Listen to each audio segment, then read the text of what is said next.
Class চতুর্থ শ্রেণীর রায় মার্টিনের প্রশ্নবিচিত্রার সমাধান বাংলার 3 নম্বর স্কুল কার নাম? Maharaja AP high school, AP school. একের দাগে রয়েছে, দেখো আমরা এখন সমাধান করব। সঠিক উত্তরের তলায় দাগ দাও। কয়ে রয়েছে তথ্যচান কথাটির অর্থ কি? অপশান রয়েছে ছোট্ট খোকা, ছোট্ট খুকু, ছোট্ট শিশু। উত্তর হবে ছোট্ট খুকু। পরের প্রশ্ন, বিনা আগুন জল কাদা দিয়েই তাদের হচ্ছে সবার রাঁধা। উত্তর হবে বিনা আগুন। পরের প্রশ্ন, হযবরল হলো একটি খেলনা গাছ বই। সঠিক উত্তর হবে বই। ঘয়েরটা ষড়যন্ত্রটা দেখতে দুলের আংটির বালার মতো। উত্তর হবে আংটির মতো। এরপরে রয়েছে দুইয়ের দাগের এলোমেলো বর্ণ সাজিয়ে সঠিক শব্দ লেখো। কয়েকটা হবে এখানে, আমি এখানে করে দিচ্ছি। দুইয়ের কয়েকটা হবে লেখাপড়া, কয়েকটা হবে বনভোজন, গয়েরটা হবে যথারীতি, আর ঘয়েরটা হবে তেপান্তর।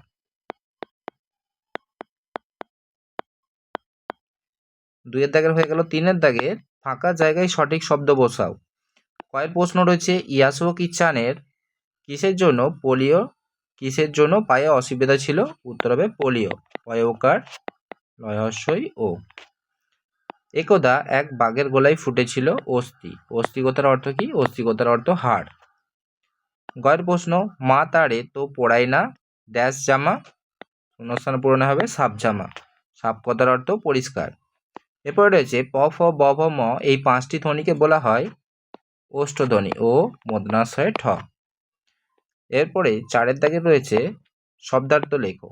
ক রয়েছে দিলঘোলা, 4-এর ক হবে উদার মনা। এরপরে ক্ষয়েরটা রয়েছে কি? ক্ষয়েরটা রয়েছে নিশান। নিশান শব্দের অর্থ নিদর্শন। এরপরে গয়েরটা হবে টাইম টেবিল কথার অর্থ সময় সারণী। এরপরে ঘয়েরটা রয়েছে মজবুত। মজবুত শব্দের অর্থ শক্ত। 5-এর দাগে রয়েছে এক কথায়, এক কথায় লেখো। ক বিদেশে থাকে যে, তাকে বলে প্রবাসী। ক্ষয়েরটা যে ফেরি করে বেড়ায় তাকে বলে ফেরিওয়ালা। ফেরিওয়ালা। হয়েকার রয়হস্যই ও অন্ত্যেষ্টায়কার লয়াকার। এরপরে রয়েছে বিপরীত শব্দ করো। বিপরীত শব্দ লেখো। আরম্ভ, আরম্ভ হবে শেষ। কয়েকটা হবে লম্বা, লম্বা হচ্ছে বেঁটে বা খাটো করতে পারো। ক্ষয়াকার টয়কার খাটো। গয়েরটা রয়েছে অস্ত, অস্ত হবে উদয়। ঘয়েরটা হবে সহজ, সহজ হবে কঠিন। এটা হয়ে গেল। বর্ণ বিশ্লেষণ করো। 7-এর দাগে রয়েছে বর্ণ বিশ্লেষণ করো। কয়েকটা রয়েছে কি? ভয়ানক। তাহলে ভয়ানক কি হবে? ভ যুক্ত, ভ যুক্ত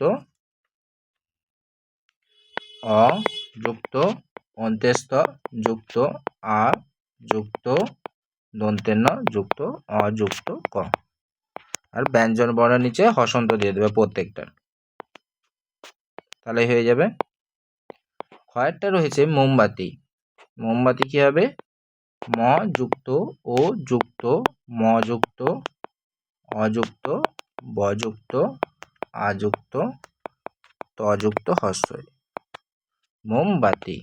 হসন্ত দিয়ে দেবো ব্যঞ্জন বর্ণে। এরপরে রয়েছে সমার্থক শব্দ লেখো। 8-এর দাগে রয়েছে নদী। নদী হবে তটিনী। আকাশ হবে, আকাশ হবে গগন। বন হবে জঙ্গল। মা হবে মাতা। এরপর রয়েছে বাক্য রচনা। প্রদক্ষিণ রয়েছে কয়েকটা, তাহলে পৃথিবী সূর্যের চারিদিকে প্রদক্ষিণ করছে। পরে রয়েছে নিমন্ত্রণ। কি করবে? বিয়ে বাড়িতে আজ আমাদের নিমন্ত্রণ। এরপর রয়েছে 10 দাগের একটি বাক্যে উত্তর দাও। হ্যাঁ গো তুমি কি খাও? একথা কে কাকে বলেছিল? কে বলেছিল? ছাগলছানা। ছাগলছানা কাকে বলেছিল? ষাঁড়কে। ষাঁড়কে বলেছিল। এরপরে রয়েছে 10 খ। বলছে মালগাড়ি কোন কাজে ব্যবহৃত হয়? মালগাড়ি কি হয়? মাল পরিবহনের কাজে। পরিবহনের কাজে। এরপর হচ্ছে নদীর কাছ থেকে কি শিক্ষা পাই? নদীর কাছ থেকে আপন বেগে চলতে। আপন বেগে চলতে নদীর কাছ থেকে শিক্ষা পাই। তাহলে 3 নম্বর স্কুলটা হয়ে গেল।